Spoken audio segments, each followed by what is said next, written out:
normally I write a full page of notes to talk from, and I've condensed it down to this. Probably going to be longer. There you go. Okay, welcome. I'm Alistair Brouard. I'm a member of, thank you, this outfit, Cambridge Commons, which is an organisation in Cambridge that exists to highlight inequality and do something about it. And Cambridge is a very unequal city, on your measure, the most unequal in the country. And Cambridge Commons is the group bringing you these talks tonight in collaboration with the Anglia-Ruskin Labour History Group. So thanks to them and everyone else mentioned there and all our volunteers. Now, inequality is a bit of a hydra. That's why we're on our 11th talk now, because each talk deals with some aspect of inequality. And we've got 2 more scheduled and a few more lined up after that. So we're going to do affordable housing, and then how the baby boomers have screwed Generation X and Y and millennials, and basically everyone else. And that will be David Willis coming to talk about that. And if you missed any of the 10 talks we've had so far, they're all recorded on the website, which you can see there. So please do feel free to pick up on them. So each expert comes either with a kind of specific angle, like health, education, housing, whatever, or a particular perspective. So we had Kate Rayworth talking about how, you know, the correct attitude to sustainability impacts on equality. We had George Monbiot talking about the new politics that's needed. And Richard is going to talk to us about tax, which again is kind of laid over the whole terrain of inequality and has such a massive impact and potential impact. So the idea is that we build a kind of holistic picture of the beast, and why we need to slay it, and then how we do that. And thus we're going to move from talk to action. And so, you know, at this stage, we've got a few more talks. We're beginning to think, what do we do with this energy? And we really like to invite you to get involved in that. So we've got not just putting the speaking pens on, but also the kind of what next phase. So if you're interested in helping with that, please come forward. You can fill in the feedback form and put ideas on that. You can say that you want to get involved. You'll also see some small cards lying around on the table with a question. That's homework, which you can do in the bath if you want. Or you can use it as a bookmark, or you can drop it in someone's bike basket, or you can throw it away. But, you know, they cost, so I hope you'll do something with them. And we also, you know, share the fact that you're here. We also have a blog, if you'd like to write about the event. We'll be very happy to publish it. So, you know, all of that is available to you. Now, 4 quick bits of admin. Can I remember? Oh yes, fire. If there's a fire, it's real, and there are 2 exits. Either works, and we'll look after you. And Wi-Fi and PIN is here if you need it, and the hashtag is up there if you need it. Afterwards, we will be. We've got a stack of Richard's books, and if you want him to sign a book as you buy it, it's a discounted price, so we can do that. And we are recording, so if you ask questions at the end, please wait for the mics to come round. So lastly, I've just introduced David, who doesn't really need it. He's had a long career in politics, both local and national, and now he's a professor of law and public policy at Cambridge University, and he will introduce Richard to you. Okay, thank you very much.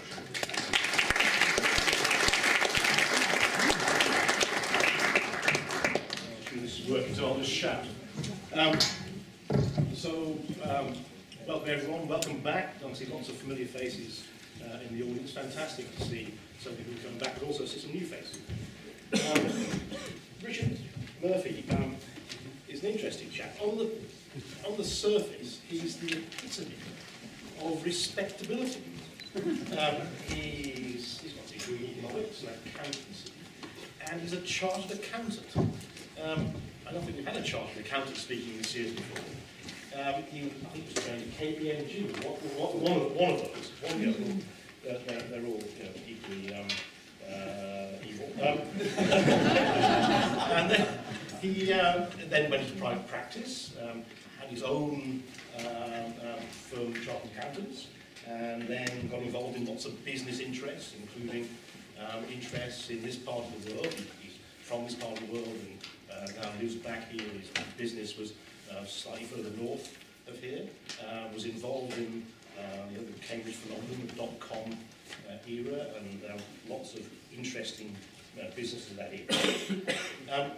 But beneath the surface, and revealed in the last 12, 13 years, is the real Richard, who is a ferocious campaigner against poverty and inequality, and in particular against the injustices of the tax system, both nationally and internationally.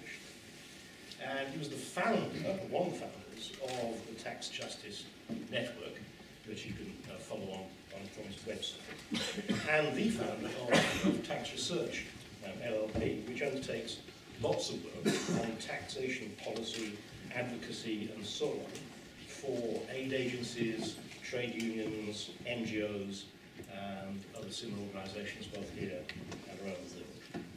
And he's also joined what I think is the right side of the force, in that he's now taken on a professorship in practice in international economy at City University, so he's joined and he was telling me on the way in he's got lots of interesting projects and lots of problems with grant applications, so that's definitely our world. But he's written widely on tax justice, on how to reduce the government's deficit without cutting crucial spending, on Green New Deal, and generally on how to make the world a better place through tax.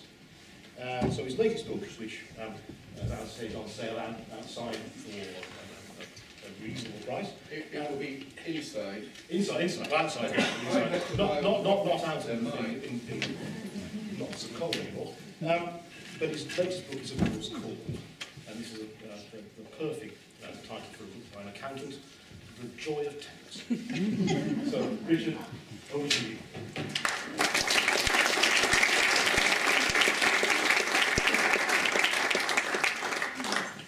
Thank you. Can you hear me without this thing? Yes. I can project. I am used to standing in front of a lecture theatre. Have that back. Right. We'll do without that. David Cameron promised in October 2015 that he had taken the joy of tax home and tried it out with Samantha. And apparently it doesn't work. One of his worst jokes, but great for book sales. At the time, Jeremy Corbyn had, of course, adopted me when I was the author of Corbynomics, which I was. I didn't even know about it until it was published. It's one of those weird events. I wrote Corbynomics without knowing it. He borrowed it off my blog. And I do blog quite a lot. I did explain that actually I write, on average, 3.45 blogs a day. That's an average over 12 years. 15,000 blogs have just been marked up on the subject of tax justice. And this event will go live when I sit down, because I will publish my notes. Look, here we are tonight. Thank you for coming. Thank you so much for coming. I'm always surprised that people want to come and talk about tax. I don't know why, but it's still a bit of a miracle to me that people are sort of actually interested in what we might do with it. And that to me matters. And we're going to talk about what tax can do tonight. Not the nitty-gritty. If you thought I was going to tell you about how to get around paying capital gains tax, I'm really sorry, but I'm not. If you really thought that I was going to go into the details of how we might reform section 198, subsection 5, part A, no, again, I'm not going to do that either. I could do, and if you really want to ask me, I might write a blog about it, so feel free to submit it and I'll think. But that's not the purpose of this evening. We're talking about tax in 10 years' time, and I actually had to think about that. So I went back 10 years and thought, what has changed, apart from the global financial crisis?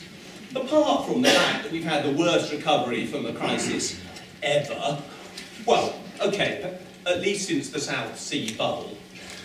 None of you can remember that. I know.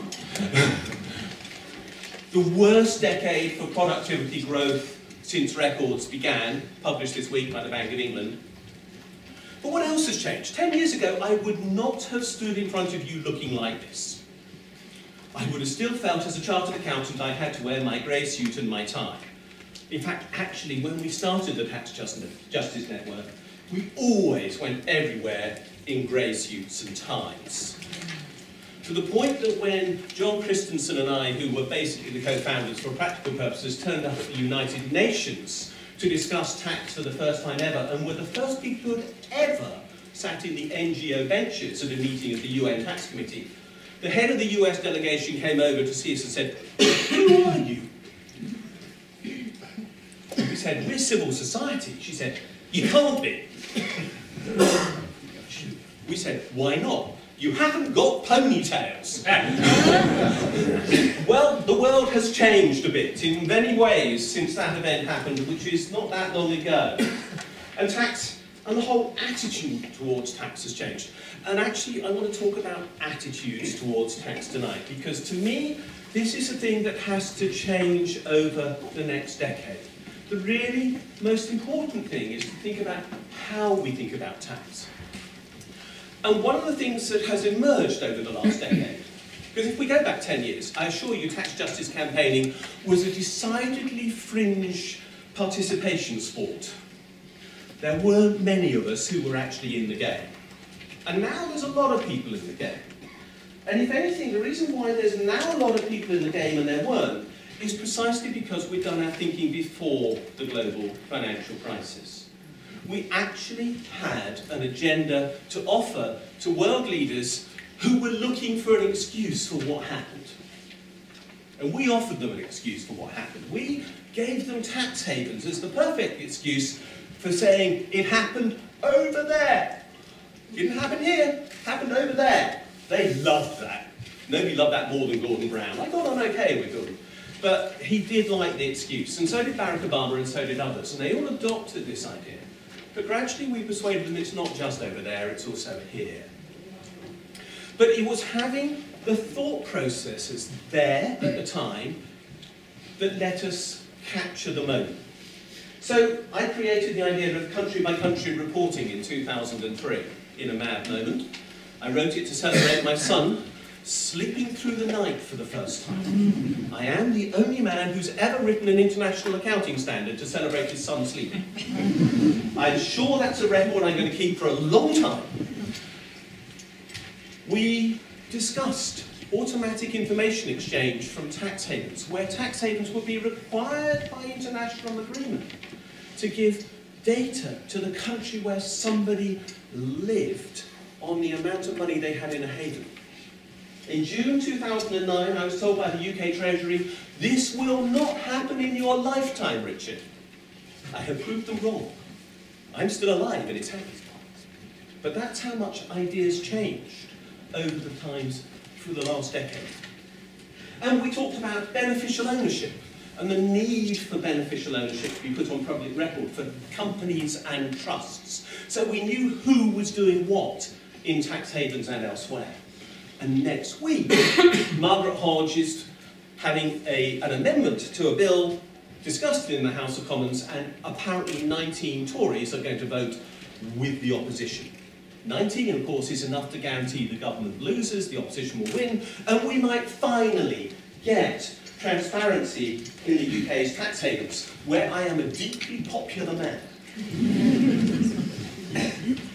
You become an enemy of the state in Jersey by having a ritual foot stomping at the mention of your name in the state of Jersey. I've had two.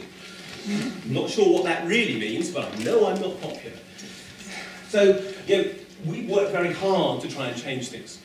So what are we going to do in the next 10 years? That's what I want to talk about. A fairer society is what? Where's he gone? Where's upstairs? Oh, you're sitting over there. Lost you for a moment in that shirt. How can you lose anyone? I like it. I just wish I had the courage to wear it. Haven't got that far yet. I'm still a chartered accountant. Chartered accountants don't wear shirts like that. Not yet. What is fairer? I use John Rawls' idea of fairness here.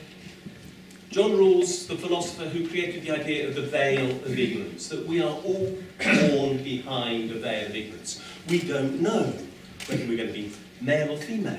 We don't know whether we're going to be straight or gay. We don't know which country we're going to be born into. We don't know whether we're going to have wealthy parents or poor parents. We don't know whether we're going to have religious faith or not, or whatever. We don't know anything. Fairness can be defined as that which makes someone better, whatever their original circumstance. It must work for everyone. And I believe that's the goal that we're trying to fulfill. Trying to make a world which is fairer, obviously, for those who do not have. But actually, I'm trying to make a world which is fairer for those who do have. Because they don't even know they're the victims of much of this, but they are. Because actually, I've met a lot of wealthy people. God, they're sad. They really are. Yeah. That pursuit of wealth is so pernicious, so cancerous of the soul. I remember the client who'd spent £5,000 arguing over the dining table in the divorce. I asked, how much would it cost to buy a new one? 2,000. That's how mad you can go with wealth. So, I want a world which is fairer for everyone, wherever they are in the world, whatever their position. How will we know what this fairness looks like? To me, that is the critical question. I was introduced to brief solution-focused counselling by my wife, who was a GP, some time ago. And the critical question that that type of counselling asks is, how will you know you are better? And ask what will happen, or why it will happen. How will you know? How will you know we've got a fairer world? I think that's a really important question to ask whenever you're looking to assess something. Look, let's have some examples. Socially, we will have better education. It will be free. We will have better housing, and we will have access to it. We will have better health, and we will not have the types of rationing which de facto we get now. We will have security in old age. We'll have better pensions. What about economics? Well, in economics, we will have rising median wages. We will have a better minimum wage. We will have people paying tax according to their ability to pay, which is not what we have now. Because the people who pay the highest rate of tax as a percentage of their income at present in the UK are those with the lowest incomes. Now, it isn't income tax, of course, they're paying. And they do pay an awful lot of tobacco and alcohol taxes, and they do pay an awful lot towards things like the lottery, which is targeted at them, which is a tax by any other name.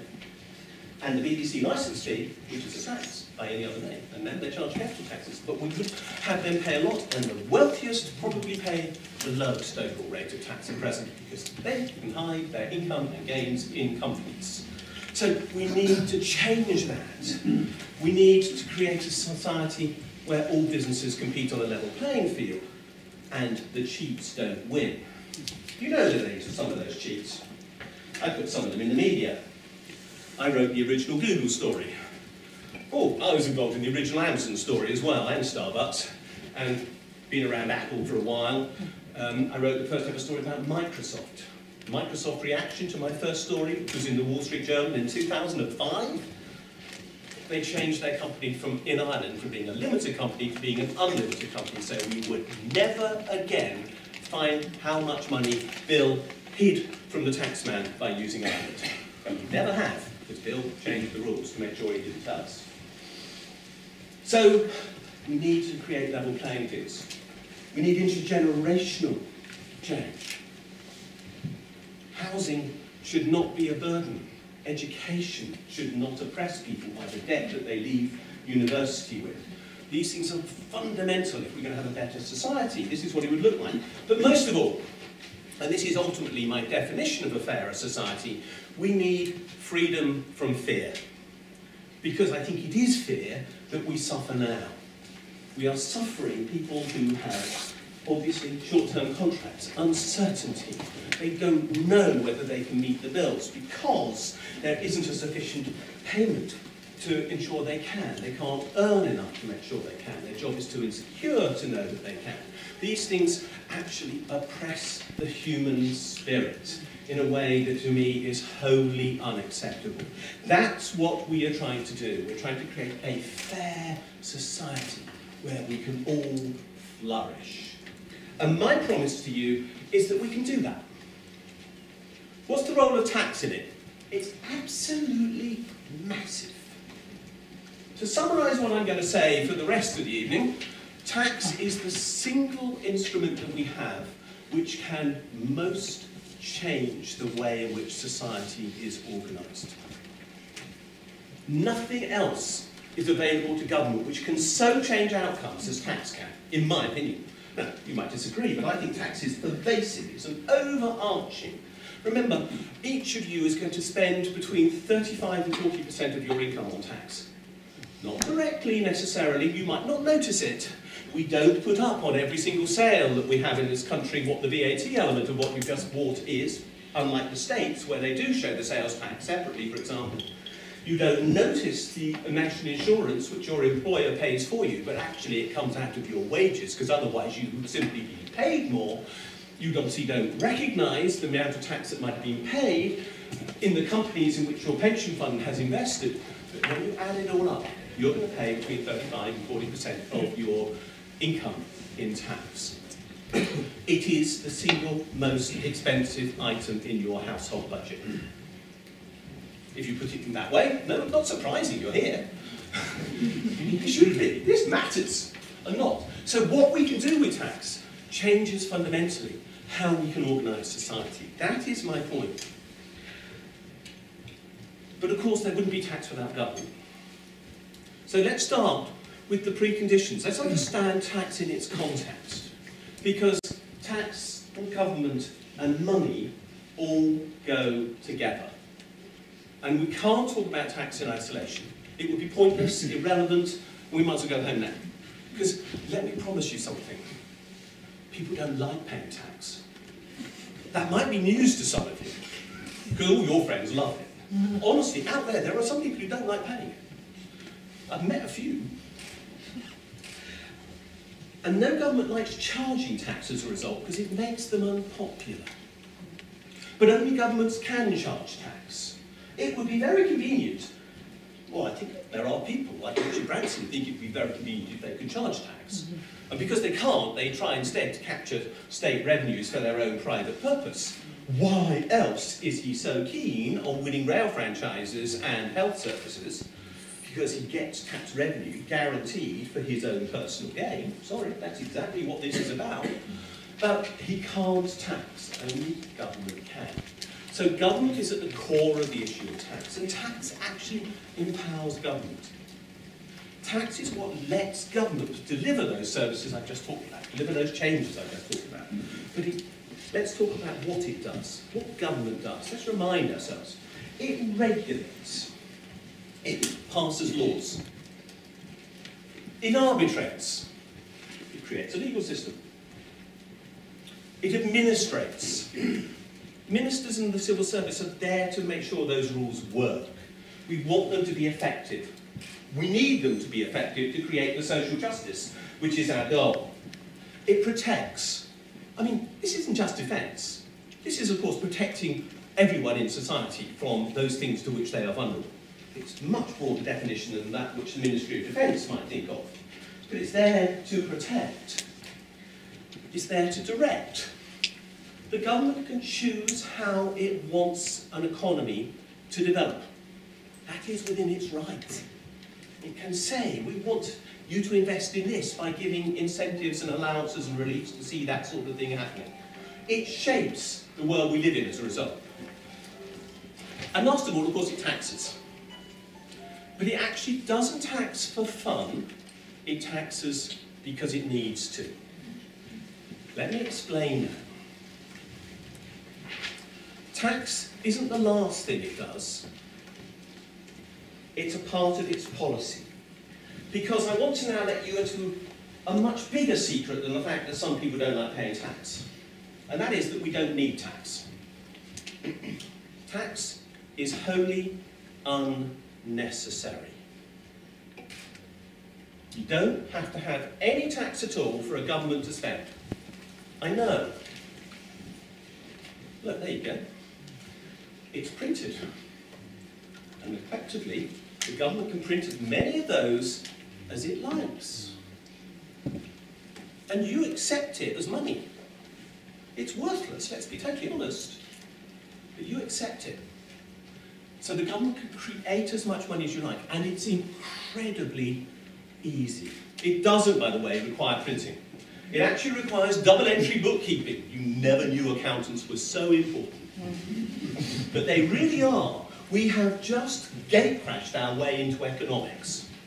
Because we've suddenly realised that actually when governments spend money, they don't need tax. Instead, what they do is a simple bit of double entry. Now, the government has a very convenient company it owns. It's called the Bank of England. Your lives would be easier if you owned a bank. Most people's lives are easier if they own a bank, especially if that bank can create money out of thin air, and the Bank of England can. When the government wants to spend, it doesn't even have to turn on a physical printing press to produce. Look, that one's not on paper either, that's on plastic. I hate plastic money. Go on, give me a real one out of my pocket. There we are, a nice paper one. They don't have to turn on a printing press to make one of those. Instead, they do some double entry bookkeeping. The government has two accounts with the Bank of England. One is a current account, you're all familiar with those. One is a loan account. It's a perpetual overdraft in the government's case. It's run since 1694. That's when we started the national debt. We've never cleared it. We never should clear it. If we do, it'll be an outright absolute economic disaster for us because there will be no government creative money left in the economy. The national debt includes every single one of those. If you don't want your share of the national debt, would you like to leave it by the door when you go out? I'll have it. Thank you so much. Very kind. National debt is actually something you really like. You've just proved it.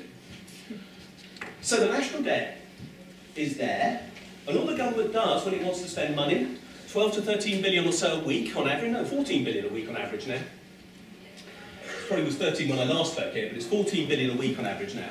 It says to the Bank of England, please will you put some money in our current account, mark up our loan account by the same amount. You don't need to know which are debits and credits, only accountants need to know that. But I promise you, one's a debit, one's a credit, equal and opposite, and they just literally sit at the computer keyboard and say, 14 billion in that account, 14 billion opposite in that account, and the government goes and spends it. By the way, that's exactly what happens when you go into a bank and borrow money from a bank as well.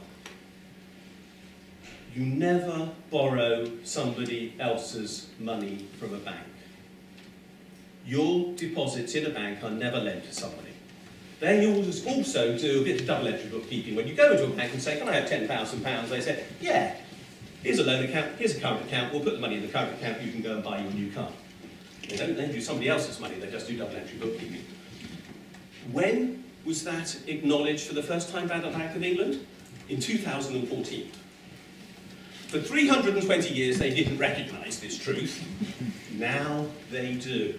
I was one of a bunch of economists who persuaded them at long last to recognise that actually it is loans that create deposits. There's money in a bank account because it was lent in the first place. And the government spends money into existence when it goes out. Now, you know, and I know, that if you keep on printing these forever, we will end up with inflation. And every time I say this on the web, on Twitter or anywhere else, 3 words come up. One is Zimbabwe, and the second and third are Weimar Republic. We'll end up going to ruin if we print money. Oh, Yvette Cooper said that, by the way, to Jeremy Corbyn in 2015 when he mentioned this idea of mine. We were going to be ruined. Do you know how I know we aren't ruined by printing money? This government has printed 435 billion of it since 2009. It's called quantitative easing. You have to get used to saying quantitative in public, because you sort of spit halfway through it, there's so many T's. So I'm sorry if I did manage to hit it. Quantitative easing is money printing. That's all it is. The government literally telling the Bank of England, create new money, to buy back its own debt. When you hear Robert Peston or some other economics journalist saying the government owes 1.8 trillion on television, just shout, no! We owe 435 billion less than that because the government owns its own debt. If you owned your own mortgage, would you worry about it? No. Would you pay it? Yeah. So why is the government worried about owning its own debt? Why does it say it still owes it to anyone? It's lying. Why? To make you feel that a big bogeyman of debt's going to come and get you. So we've got to have austerity. We've got to shrink the size of government. It's a conspiracy. I'm not happy about it, you might have just noticed. So what happens? How do we control this money that the government prints every week? 14 million of it. Tax. And when you repay your bank loan, do you know what happens? The money is destroyed. What happens when you pay your tax? Yeah. The money is destroyed. It's all right, Tesco's taken when they're sellotape together. My 15-year-old, 16-year-old son now has a little sideline. He sellotapes them back together for me and asks for a cut. I've learned his trick. That's what tax does. The primary goal of tax is to control inflation. It does not ever pay for public services. Not one penny of it. And quantitative easing and the fact that we still have, after QE, 1.4 trillion or so of national debt proves that. We can pay for public services without tax. And indeed, from 2009 to 2012, when we were being told we are going to the dogs, we're going to be like Greece, we actually, in net terms, increased UK national debt not a penny because of QE. Didn't happen. George Osborne was merrily cancelling debt as fast as he was created, but he lied to you about it. So tax is critical. Now, this is what liberates us. This is the change we need to understand. Unfortunately, mainstream economics hasn't got this. It does know it. Gavin Davies, a very conventional economist, writing for the FT this week, and he's Lord Gavin Davies, if I remember rightly, Goldman Sachs, etc., said, no government with its own central bank can ever go bust, because it can always pay its own debts. And this is something that actually one person in the US at least understands. Donald Trump, unfortunately, understands it. The US has a limit on the value of a dollar bill it can print. But as Paul Krugman pointed out, there is no limit to the value of a coin it can print or create. So he suggested creating $1 trillion coin and simply using it to buy in the national debt. Perfectly legal tender. I'll buy $1 trillion worth of, and it's gone. You've got a coin in place. Go and spend it. And you can. It's perfectly legitimate. The point is, this changes everything. We are no longer constrained by that awful question you hear every single time somebody puts forward some great idea for public spending. How are you going to pay for it? God, I hate that question.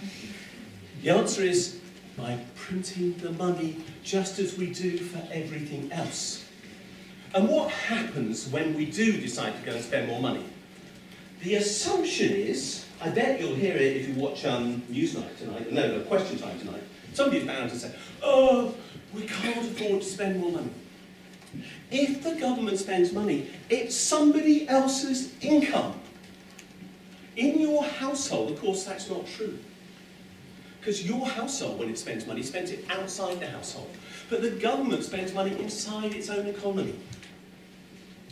So its spending is someone's income. That's back to double-entry bookkeeping again. You really needed to know double-entry bookkeeping much more than economics. And the fact is that that is fundamental again, because once somebody receives that money, do you know what? They pay tax on it. So the first 40% nearly of every single pound they ask to justify is actually the person who receives this money from the government is going to pay it back in tax. And then they're going to spend what's left over, because that's what most people do with most money they receive. And the person who receives that will pay tax on it. And the person who receives that money, after they pay tax, will spend it. And they'll, and you can see it goes on forever. The fact is that actually, unless we are running the economy at full speed, absolute full employment, there's always a positive fiscal multiplier at the end of the day for most types of government spending. In other words, if the government spends, very often it gets back more in tax eventually than it's paid. And if it does investment spending, and this is proven by research, it can get back 2 or 3 times what it spends. So build a new university and you will get your money back 3 times over. That's called an investment rate of return. But apparently we can't afford to do that. Yes, we can, of course we can, we should be doing that. This is what happens when we spend. So the reality is we should be spending. And we can keep spending until there's nothing for the government to buy. In other words, we're at full employment. But full employment doesn't just mean everybody's in a job, that's what the government claims now. But 5 million people are in decidedly marginal self-employment, which they don't want. They want prop jobs, they want to really earn money, they want security. They don't want to be earning 10 or 11,000 a year, which is what the average self-employed person in the UK now earns. Shocking. Okay, let's allow for the fact that not all of them are telling the truth on their tax returns, and let's call it 15,000 a year, but the average, because over 40% of all self-employed tax returns are wrong, I promise you. But even if that's the case, they're earning too little money. So you have to actually talk about full employment in terms of people being gainfully employed. But at that point, until that point is reached, we can spend. Now, what then is the point of tax? Let's run through this very quickly. There are 6 reasons for tax. First of all, reclaim the money. Secondly, this stuff, if I've got any of those which are complete, well, I've got complete 20 quid notes still. I did set my props up in advance. That stuff's only of value because you can use it to pay your taxes. That's what the promise to pay printed on that means. If you take this along to the Bank of England and say, can I have £20, they'll give you another one. Hopefully not sellotaped. They'll just give you another 20 quid note. It's got value because you pay tax. That's why the state has to be big enough. If the state isn't big enough, then it doesn't have value. And we see that in so many African countries, for example, where the state is very small, and people will trade with the dollar, because the dollar is obviously much more valuable than the local currency, because the state doesn't spend enough to actually force people to trade in its own currency. And then they lose control of their own macroeconomy, because it isn't run in their currency. Because it is the biggest single spending item on your household spending, you must trade in pounds, because you've got to pay your tax in pounds. Therefore, the pound is in use, and therefore the government can control this economy. If we shrink the size of the state, or the size of the tax, so far that actually the pound doesn't have to be used, the government loses control of the economy. Exactly what the right-wing think tanks want. So that's the second use, is actually to ratify the value of money. The third reason is to reorganise the economy. You give tax incentives to make sure that people do what you want. You make them save if necessary, although I don't greatly believe in that. Savings is a totally negative activity. But you can do all sorts of things to incentivise people to do. You can ask me questions on that later if you want. I'm not going to explain it now. You can organise things. You can give incentives.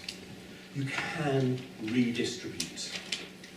Yes, we can tackle inequality, and it's a fundamental role of tax, because tax doesn't pay for anything, so tax is an instrument of social policy. Once you've got to tax to control inflation, you make it an instrument of social policy. So redistribution is at the core of this. So is repricing market failure. Markets do fail. Much as I'm a fan of markets, who's explaining, I'm a chartered accountant. I love it when people tell me I'm an outright Marxist loony lefty. And I say, have you read my CD? I might be an outright Marxist loony lefty, but I sure as heck have been a good chartered accountant and business director on the way. You reconcile it. And I didn't have a some Damascene conversion. I actually think that tax justice is fundamental to sound markets. Stopping cheats, if you understand economics, is critical to making markets work, and we have cheats all over the place, so we need tax justice. But we need to reprice market failure. And the obvious examples are, of course, tobacco, and alcohol, and yes, plastic. And we don't want voluntary codes. I'm sorry, we need to make sure that plastic is actually really controlled, because plastic is now an obvious evil to our society. So we could do that with taxation. What else can tax do? People who pay income taxes vote. So actually there's a direct relationship between income tax, not VAT I'm afraid, income tax and voting appears to be a direct relationship. The studies are admittedly not in the UK and elsewhere, but actually in developing countries, but it does appear that the more people who pay income taxes, the larger the turnout in elections. Well, do I wonder why the last couple of governments or so have worked so hard to take people out of the tax base? So they don't vote, maybe? Can I be a little bit cynical about this? People who don't pay tax don't count as far as governments are concerned. And boy, as far as these governments have been concerned, do those people not count? That's why they want to take them out of the tax base, in my opinion. So tax has 6 radical things that it can do, none of which pay for government services. So what does this liberating idea do for us? It means we can do what we want, so long as we're not at full employment. If we're doing everything at full employment, look, it's all humming anyway.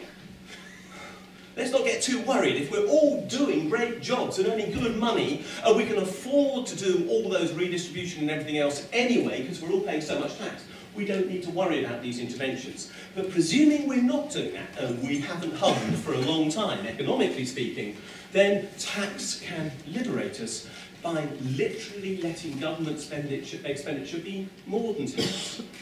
And let's remember, this is a very simple formula. It's G minus T, not G and T, okay, just in case, because my generation thought G and T was really fundamental. No, this is G, government spending, minus T, taxation. This is part of national income accounting. And for some bizarre reason, our governments have decided that G minus T should equal 0. They should be the same, or even worse, G should be less than T. We're going to shrink the national debt, get rid of money. Why? When we have a growing economy, we need more money to keep us going. How am I doing? I need to stop sinking. But remember G minus T. G minus T can grow as long as you like. It creates more money. That's all it does. This is simply a savings account. When people buy this debt as government gilts, they're doing it because it's nice and secure and safe. How many of you here have got a private pension scheme? Can I just sort of ask for a quick indication? All of your private pension schemes are underpinned by government debt, because that is the solid, secure foundation where markets don't work that guarantees your annuity will pay. You want there to be government debt. You want there to be a lot of government debt, because baby boomers, we've already heard about us terrible people who are approaching retirement, are going to need an awful lot of government debt to underpin our private pensions. But the government wants to get rid of it. It's completely barking mad, because the alternative is that everybody goes into personal debt with their banks instead. You don't pay interest on owning a half £20 note, but you do on being on personal debt. Those are the only 2 ways we can create money. Government prints it, or banks create it by loans. I personally think, and the evidence is pretty clear, that having too many personal debts in the economy is pretty bad for it. That's what gave us the global financial crisis ultimately in 2008. We don't want that. Government can print the money so long as we're willing to save it. That's exactly what it is. Government debt is private wealth. Bizarrely, the government, in trying to get rid of government debt, is trying to destroy private wealth. It's a very, very strange idea. Again, please try to remember that. If we maintain a policy of going for full employment but no more, we can print more government money, not have inflation, not necessarily even increase taxation, and we can have that world we want. We've got 10 years to learn that. In 2027, we really, really need to know that, because I tell you by then we'll be in crisis if we carry on with the current situation. That is our route to a fairer society. Understanding that money and the government's ability to create it, matched by its choices about taxation, can liberate us to live in a fair economy, which is better for everyone, even the wealthy. Because if we do this, they might have some trained people around who might meet their needs. If we don't do this, they won't. They'll turn up at A&E and we'll have to turn them away as well. And they won't like that any more than anybody else does. And they don't realise that, but it's absolutely true. Nobody goes to a private hospital when they have had a heart attack. So we need to do this for the sake of everybody in society. That's my wish. That's what we've got to work on. We've got to re-educate what tax, money and government do over the next 10 years. And if we do, we're liberated to deliver a better world. Thank you.